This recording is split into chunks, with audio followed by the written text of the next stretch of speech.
Israeli হামলা বন্ধ না হওয়া পর্যন্ত যুক্তরাষ্ট্রের সঙ্গে কোনো আলোচনায় বসবে না ইরান। সামরিক বাহিনীর এলিট ফোর্স আইআরজিসির গোয়েন্দা বিভাগের প্রধান হিসেবে ব্রিগেডিয়ার জেনারেল মাজিদ খাদামিকে নিয়োগ দিয়েছে তেহরান। সংঘাত পরিস্থিতির কারণে ইরানের নিজেদের দূতাবাস সাময়িকভাবে বন্ধ ঘোষণা করেছে 6টি দেশ। এদিকে ইরানে যুক্তরাষ্ট্রের কৌশলগত পারমাণবিক অস্ত্র ব্যবহার বিপর্যয় ডেকে আনবে বলে সতর্ক করেছে রাশিয়া। আরও জানাচ্ছেন আশিকুর রহমান।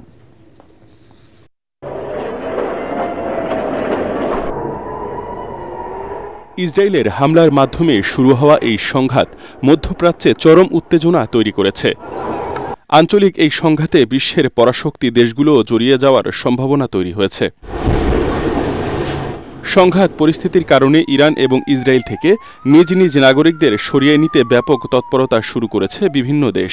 চীন এ পর্যন্ত ইরান থেকে 1600 জন এবং ইসরায়েল থেকে বেশ কয়েক শত নাগরিককে সরিয়ে নিয়েছে। ইরান ও ইসরায়েলে অবস্থানরত নাগরিকদের ভারতীয় দূতাবাসের সঙ্গে যোগাযোগ করার নির্দেশ দিয়েছে নয়াদিল্লি। নিজ নাগরিকদের ফিরিয়ে আনতে 2টি সামরিক বিমান পাঠাচ্ছে জাপান।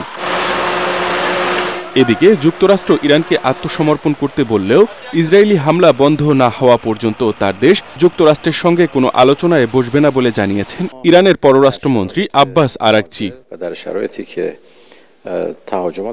যুক্তরাষ্ট্র আলোচনা চায়, বেশ কয়েকবার বার্তা পাঠিয়েছে, কিন্তু আমরা স্পষ্টভাবে বলেছি যে আগ্রাসন বন্ধ না হওয়া পর্যন্ত আলোচনার কোনো সুযোগ নেই। এই অপরাধের অংশীদার হওয়ায় যুক্তরাষ্ট্রের সঙ্গে আমাদের কোনো আলোচনা নেই। সব মশার বিরুদ্ধে সুরক্ষা দিতে এলো বসুন্ধরা এক্সট্রিম অ্যারোসল, মশার বিরুদ্ধে এক্সট্রিম সুরক্ষা। এদিকে নিজেদের সামরিক বাহিনীর এলিট ফোর্স আইআরজিসির গোয়েন্দা বিভাগের প্রধান হিসেবে ব্রিগেডিয়ার জেনারেল মাজিদ খাদামিকে নিয়োগ দিয়েছে ইরান। সাবেক প্রধান ব্রিগেডিয়ার জেনারেল মোহাম্মদ কাজেমি এর স্থলাভিষিক্ত হলেন ব্রিগেডিয়ার জেনারেল মাজিদ খাদামি। এদিকে ইরানের পক্ষে আবারও বিবৃতি দিয়েছে রাশিয়া। ইরানে সরকার পরিবর্তন কিংবা দেশটির সর্বোচ্চ নেতা আয়াতুল্লাহ আলী খামেনিকে হত্যা করা প্যান্ডোরার বক্স খুলে দেওয়ার মতো হবে বলে সতর্ক করেছেন ক্রেমলিনের মুখপাত্র। আমরা দৃঢ়ভাবে এর বিরোধিতা করব। এটি ইরানের ভেতরে ব্যাপক প্রতিক্রিয়া সৃষ্টি করবে ও দেশটির ভেতরে চরমপন্থার উত্থান ঘটাবে।